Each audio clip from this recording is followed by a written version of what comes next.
नमस्कार दोस्तों, study with ज्ञान प्रकाश में आप सभी का हार्दिक स्वागत है। तो कोई भी परीक्षा हो, अगर उसकी तैयारी आपको प्रॉपर तरीके से करनी है तो सबसे पहले प्रीवियस ईयर का जो क्वेश्चन पेपर है उसको आपको ध्यान से देखना चाहिए। एलटी ग्रेड के लिए नया विज्ञापन जारी होने जा रहा है, तो इसके लिए ज़रूरी ये है कि एलटी ग्रेड का जो फॉर्मेट था पिछली बार और जो क्वेश्चन पूछे गए थे, जो प्रश्नों का स्तर था, उसको एक बार अच्छे से समझ लिया जाए। अगर आप सिलेक्शन चाहते हैं तो ये वेट मत करिए। मैं बार बार आप लोगों से कहता हूँ कि ये वेट मत करिए कि नोटिफिकेशन की डेट क्या है, एग्ज़ाम की डेट क्या है। जब बात कंफर्म है कि विज्ञापन आ रहा है तो आपको फोकस करना चाहिए कि आपकी तैयारी क्या है और तैयारी किस प्रकार से आपको करनी है। तो ये बात बिल्कुल ध्यान में रखिए। आपको बता दें कि एलटी ग्रेड का जो पिछला विज्ञापन था ये कब आया था, आपको याद है? ये 2018 में आया था और 2018 का जो विज्ञापन था उसकी जो परीक्षा हुई थी वो 29 जुलाई को करवाई गई थी। और उस समय जो क्वेश्चन पेपर आया था, उस क्वेश्चन पेपर में यहाँ पर देखिए, ये जो क्वेश्चन पेपर मुझे मिला है ये गणित का है और गणित के साथ साथ इसमें जीएस के भी क्वेश्चन थे। जो प्रश्न पत्र का प्रारूप था उसके दो पार्ट थे। पार्ट 1 में सामान्य अध्ययन के 30 प्रश्न पूछे गए थे। पार्ट 2 में गणित के कुल मिला के कितने प्रश्न थे? 90 प्रश्न थे। तो इस प्रकार से 2 घंटे में कुल 150 प्रश्नों का उत्तर आपको देना था। पूर्णांक 150 था, नेगेटिव मार्किंग भी रखी गई थी, ठीक है। और आंसर देने के लिए काले बॉल पॉइंट पेन का इस्तेमाल करना था। इस बार भी परीक्षा बिल्कुल ओएमआर शीट पर ही होगी, तो कोई विशेष बदलाव नहीं रहेगा। आपको तैयारी अच्छे से करते रहना है। और यहाँ पर जो पूरा का पूरा क्वेश्चन पेपर है मैं आपके सामने लेकर आ गया हूँ। तो देखिए, जो पार्ट 1 है जो कि कंपलसरी था सभी के लिए। पार्ट 2, जैसे मान लेते हैं अगर आप मैथ के स्टूडेंट हैं तो पार्ट 2 में आपको मैथ का पेपर मिलेगा। मतलब पार्ट 2 जो है वो आपके विषय से संबंधित रहता है। पार्ट 1 सभी के लिए समान रहता है। तो जनरल स्टडीज़ के अंतर्गत जो 30 प्रश्न पूछे गए थे उन्हीं प्रश्नों को हम यहाँ पर करेंगे डिस्कस। और जो करंट अफेयर तक पूछे गए थे उनको 2021-22 की परिप्रेक्ष्य में हमने बिल्कुल अपडेट कर दिया है ताकि जो लेटेस्ट डेटा है वो आप तक पहुँच सके। मैथ के भी क्वेश्चन थे, तो मैथ के 3 प्रश्न पूछे गए थे। तीनों प्रश्नों को मैंने यहाँ पर डिटेल में हल कर दिया है ताकि आप मैथ को भी समझ पाएँ कि उसका लेवल क्या है। तो यह एक कंप्लीट वीडियो है जो कि आपकी डेफिनेटली बहुत बड़ी हेल्प करेगा। तो चलिए शुरू करते हैं। पहला क्वेश्चन है और यहाँ पर देखिए जो क्वेश्चन मिलेगा आपको एग्जाम में वो इंग्लिश और हिंदी दोनों फॉर्मेट में रहेगा। तो अगर कहीं पर आपको कन्फ्यूजन होता है तो इंग्लिश का जो फॉर्मेट है ये मान्य रहता है। पहला क्वेश्चन देखिए और देखिए कि आप इन प्रश्नों के उत्तर के यानी कि कुल मिला के 30 प्रश्नों में कितने प्रश्नों के उत्तर आप दे पाते हैं। पहला क्वेश्चन है, निम्नलिखित में किस ग्रंथ में कहा गया है कि वे जो संस्कृत भाषा शुद्ध नहीं बोल सकते थे उन्हें म्लेच्छ कहा जाता था? तो आपके ऑप्शन है और सही जवाब था शतपथ ब्राह्मण, यानी कि ऑप्शन डी यहाँ पर करेक्ट है। दूसरा जो प्रश्न है, अब ये जो प्रश्न फ्रेंड्स देखो, अभी खंड शिक्षा अधिकारी की परीक्षा हुई थी उसमें भी ये प्रश्न था, तो ये प्रश्न बार बार रिपीट हो रहा है, तो इसको बिल्कुल रट लेना, ठीक है। यहाँ पर राजा का नाम दिया गया है और उनकी पत्नी का नाम दिया गया है जो कि आपको मैच कराना है। तो चंद्रगुप्त प्रथम की जो पत्नी थी उनका नाम था कुमार देवी। समुद्रगुप्त की जो पत्नी थी उनका नाम क्या था? समुद्रगुप्त की पत्नी का नाम था दत्ता देवी, ये भी याद रखना, दत्ता देवी। चंद्रगुप्त द्वितीय की जो पत्नी थी उनका नाम था कुबेर नागा, ठीक है, कुबेर नागा। और कुमारगुप्त प्रथम अनंत देवी। तो ये प्रश्न क्योंकि बार बार रिपीट हो रहा है, ठीक है, हर राजा की रानी का नाम आपको नहीं याद रखना है, लेकिन ये क्वेश्चन बिल्कुल रट लेना है। मे भी अगली परीक्षा में ना हो तो किसी और परीक्षा में आ जाए, बहुत सारी परीक्षा आप लोग दे रहे होंगे, तो क्वेश्चन इंपॉर्टेंट है। फिर चलते हैं क्वेश्चन नंबर 3 पे। प्रश्न है कि अर्थशास्त्र पुस्तक के संदर्भ में निम्नलिखित में कौन सा कथन सही है? 2 कथन दिए गए हैं, कौन सा सही है? आपको पता ही है कि अर्थशास्त्र की रचना किसने की थी? कौटिल्य यानी कि चाणक्य ने। और ये जो किताब है ये मौर्य वंश के बारे में जानकारी प्रदान करती है। तो यह भारतीय राज्य शासन के संबंध में उपलब्ध प्राचीनतम उत्कृष्ट रचना है, करेक्ट है। दूसरा विकल्प है कि इस पुस्तक में मौर्य साम्राज्य और शासन तंत्र का कोई उल्लेख नहीं मिलता है। बेसिकली मौर्य साम्राज्य के बारे में ही उल्लेख मिलता है, तो यहाँ पर केवल पहला विकल्प सही था। अगला क्वेश्चन पूछा गया था कि इनमें से किसने दिल्ली को विश्व के उत्कृष्टतम शहरों में से एक के रूप में बताया है? इब्न बतूता, अलबरूनी, फरिश्ता या फिर अबुल फजल? इसका आंसर था ऑप्शन ए, इब्न बतूता, ठीक है। अच्छा, इब्न बतूता जो था वो किसका दरबारी था? देखो, इब्न बतूता जो था ना वो 14वीं शताब्दी में दिल्ली के शासक मोहम्मद बिन तुगलक का दरबारी था, ठीक है। और जो एक किताब है इब्न बतूता की उसका नाम क्या है? रिहेला। तो ये याद रखना आप। अगला क्वेश्चन है कि भारत में स्थानीय स्वायत्त शासन का जनक किसे कहा जाता है? अब ये प्रश्न बिल्कुल रट लेना क्योंकि एग्जाम में बहुत सारी परीक्षाओं में पूछा गया है। अभी हाल ही में बीपीएससी की परीक्षा में पूछा गया था, इसके अलावा एसएससी में कई बार रिपीट हुआ, यूपी ट्रिपल एससी में भी आता है। तो इसका सही जवाब है लॉर्ड रिपन। तो ऑप्शन बी इसका करेक्ट है। भारत में राष्ट्रपति पर महाभियोग चलाने के लिए कम से कम कितने दिन पहले की सूचना आवश्यक होती है? 7 दिन, 14 दिन, 21 दिन या फिर 30 दिन? सही जवाब है इसका 14 दिन, ठीक है। तो ऑप्शन बी करेक्ट है। क्वेश्चन नंबर 7 था कि भारत में किसी राज्य के राज्यपाल को पद और गोपनीयता की शपथ कौन दिलवाता है? देखो, जब प्रश्न पूछे तो उसको ध्यान से समझो आप। अगर प्रश्न ये बनता कि भारत में किसी राज्य के राज्यपाल की नियुक्ति कौन करता है, तो नियुक्ति जो है वो राष्ट्रपति करता है। राज्यपाल की नियुक्ति कौन करता है? राष्ट्रपति करता है। और इसके लिए जो हमारा जो संविधान है उसमें अनुच्छेद यानी कि आर्टिकल 155 के अंतर्गत इसका उल्लेख मिलता है कि अनुच्छेद 155 के अनुसार राष्ट्रपति राज्यपाल की नियुक्ति करता है। कितने वर्ष के लिए? 5 वर्ष के लिए, ठीक है। लेकिन शपथ ग्रहण करवाता है कौन? तो संबंधित राज्य के उच्च न्यायालय का मुख्य न्यायाधीश। तो इसका सही जवाब था ऑप्शन सी। अगला क्वेश्चन है, हमारे संविधान के किस भाग में पंचायती राज के 3 सोपानों की व्यवस्था का विवेचन किया गया है? अब ये तो आपको याद होगा, लेखपाल भर्ती के समय ये प्रश्न बहुत सुपरहिट था। सही जवाब इसका ऑप्शन ए है, भाग 9। निम्नलिखित में से किस राज्य में तेल शोधनशाला नहीं है? Which of the following states has no oil refinery? तो इसका सही जवाब था ऑप्शन सी। जी हाँ, छत्तीसगढ़ में कोई भी ऑयल रिफाइनरी नहीं है। तो ऑप्शन सी करेक्ट है। निम्नलिखित में कौन सी नदी ऑस्ट्रेलिया में नहीं बहती है? ऑस्ट्रेलिया में देखो, हंटर रिवर कहाँ पर है? ये ऑस्ट्रेलिया में ही है। फ्लिंडर्स रिवर भी आपको मिलेगी ऑस्ट्रेलिया में। गिलबर्ट रिवर भी कहाँ पर मिलती है? ऑस्ट्रेलिया में। ऑरेंज रिवर आपको कहाँ में मिलेगी? अफ्रीका में मिलती है। तो ये हमारा आंसर है। निम्नलिखित में से किस राज्य में 2011 की जनगणना के अनुसार जनसंख्या का ह्रास मतलब दर्ज किया गया था? तो ये नागालैंड था। ये तो आसान क्वेश्चन है, आपको याद होगा। अगला क्वेश्चन देखिए, माल्थस के अनुसार निम्नलिखित में कौन सा उपाय जनसंख्या नियंत्रण में सर्वाधिक प्रभावी है? Which of the following is the most effective measure of population control according to Malthus? सही जवाब इसका होता है डिजास्टर यानी कि आपदा। ऑप्शन बी करेक्ट है। कौन सा जीवोम नहीं है? जीवोम मतलब बायोम, ठीक है। तो रेगिस्तान भी एक बायोम है, घास का स्थल भी एक बायोम है, टुंड्रा भी बायोम है, लेकिन पारिस्थितिकी तंत्र जो होता है वो बायोम नहीं होता है। इकोसिस्टम खुद ही एक बायोम होता है। तो सही जवाब है इसका ऑप्शन सी, जो इकोसिस्टम है वो बायोम नहीं है। दुधवा नेशनल पार्क निम्नलिखित में से किस राज्य में स्थित है? तो इसका जवाब हो जाएगा उत्तर प्रदेश। और एक क्वेश्चन और भी बिल्कुल इंपॉर्टेंट हो गया है, मध्य प्रदेश वाला जो क्वेश्चन है, कूनो राष्ट्रीय वन्याभ्यारण्य जिसमें चीतों को रखा गया है। तो प्रश्न ये भी बन सकता है कि हाल ही में जो चीते लाए गए हैं कहाँ से लाए गए हैं? नामीबिया से। तो नामीबिया से यानी कि अफ्रीका से लाए गए चीतों को भारत के किस राष्ट्रीय उद्यान में रखा गया है? तो कई प्रश्न बन सकते हैं, तो उसको बिल्कुल याद रखना कि एक तो नामीबिया से लाए गए हैं और कुल 9 हैं, उसमें 5 मादा हैं, 4 नर हैं।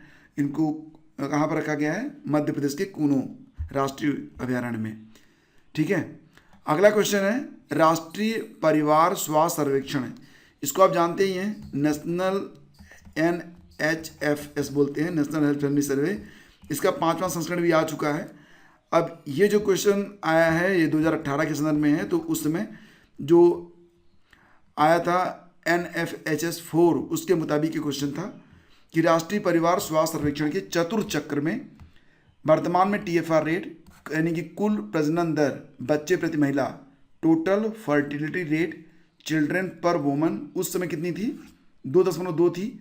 जबकि नेशनल हेल्थ फैमिली सर्वे 5 के अंतर्गत जो TFR है उसमें गिरावट हुई है, ठीक है। और ये हो गई है 2.0, ये याद रखना आप, ठीक है। तो NHFS 5 के मुताबिक इसमें जो TFR है वो 2.0 है और NHS 4 में ये कितना था, 2.2 था, तो ये गिरावट दर्ज हुई है जो कि अच्छी बात मानी जा सकती है। फिर अगला क्वेश्चन है, निम्नलिखित जनगणना वर्षों में से किसे भारत में महाविभाजन का वर्ष के रूप में जाना जाता है? ईयर ऑफ ग्रेट डिवाइड, ये 1921 होता है। और ये देखो SRI, ये किस फसल से संबंधित है? तो देखो जो SRI होता है ना, इसका मतलब क्या होता है, सिस्टम ऑफ राइस इंटेंसिफिकेशन, ठीक है, सिस्टम ऑफ राइस इंटेंसिफिकेशन। तो ये संबंधित हो गया किससे? धान से।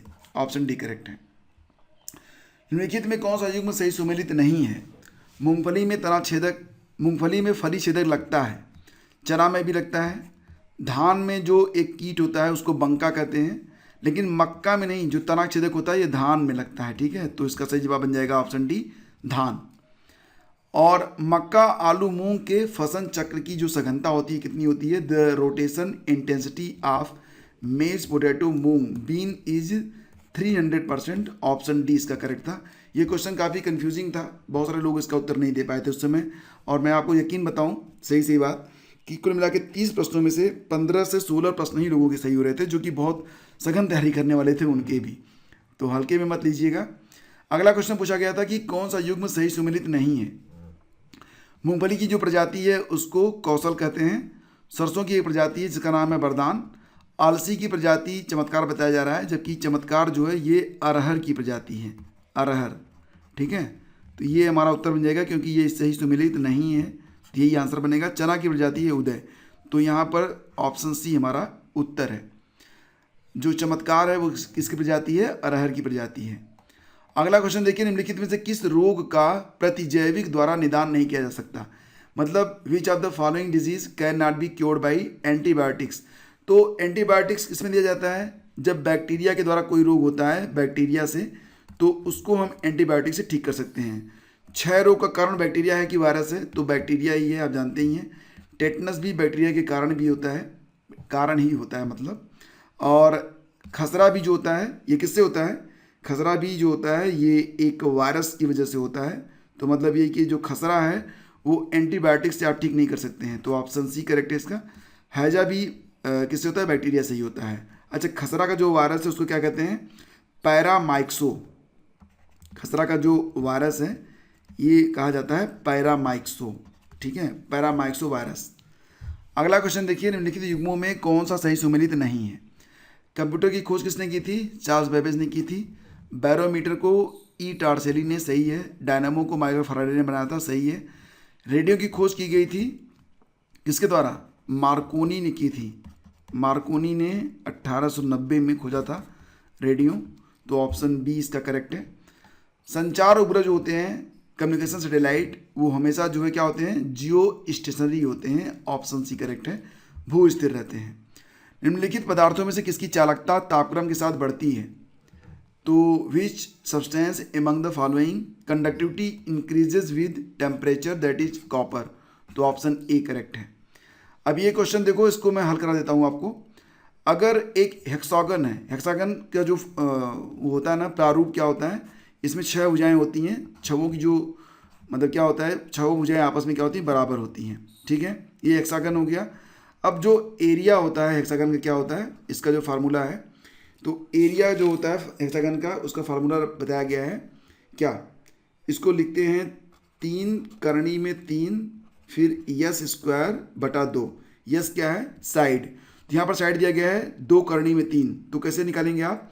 इसको कर लीजिए 3 करनी में 3, ठीक है, ये रख लिया एज इट इज। अब यस स्क्वायर मतलब 2 गुणे करनी में 3 फिर 2 गुणे करनी में 3 बटा 2, ठीक है। अब इसको आप हल करिए, 3 करनी में 3, 2 बार 2 हो गया, एक यहाँ पर 2 2। अब करनी में 3 गुणे करनी में 3 कितना होता है? 3 हो जाएगा। करनी में 3 गुणे करनी में 3 बराबर 3, तो एक करनी ये एक करनी ये, तो हम इसको ऐसे लिख लेंगे। फिर यहाँ पर क्या करेंगे? 2 जो कि नीचे रखा ही जाएगा, 2 से 1 2 कैंसिल हो जाएगा। ऊपर क्या बच रहा है? 2 बच रहा है, 3 बच रहा है, 3 करनी 3 बच रहा है। मल्टीप्लाई करिए, 2 3 6, 6 3 18, 18 करनी में 3 सेंटीमीटर स्क्वायर। तो हमारा आंसर क्या बनेगा? ऑप्शन डी बनेगा, ठीक है। तो फार्मूला बिल्कुल अगर आपको याद रहेगा, फार्मूला क्या है?